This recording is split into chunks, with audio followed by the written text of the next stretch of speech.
zakonisht se na si prind ose si qytetar nuk e njohim shëndetësinë shumë, edhe themi pak e kishë ndrydh. A ka lëndime të cilat nuk ose i neglizhojmë për nga serioziteti dhe mund të shkojnë duke u bërë më keq situata?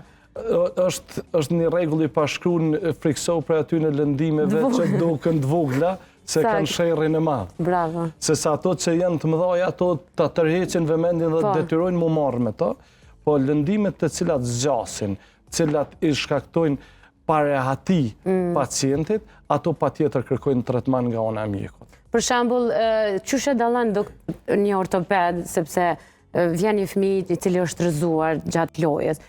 Çush e dallon nëse është vetëm thjesht një zgjatje e muskujve ose një ngacmim muskular ose një djegje muskulare me një thyrje ose një lëndim tjetër?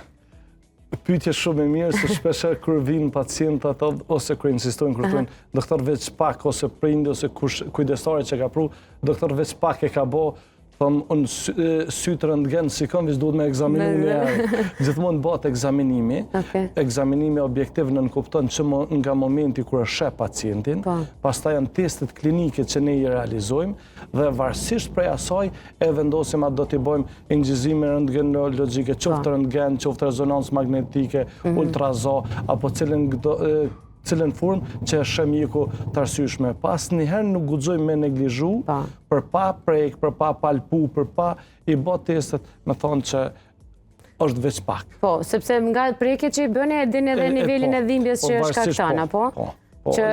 Sepse shpesh, pa dash me hy në fushën e mjekësisë unë, por shpesh friksohemi nga këto imazhërit, jo po ka rrezatem, jo po është e panevojshme, po mjeku e din sakt kur duhet. Sakt e din kur duhet, nuk duhet t'ju friksohemi shumë imazhërisë për shkak se tash janë modernizu edhe në shumicën e vendeve botërore tash imazhëritë edhe këto të ne i kemi digjitale.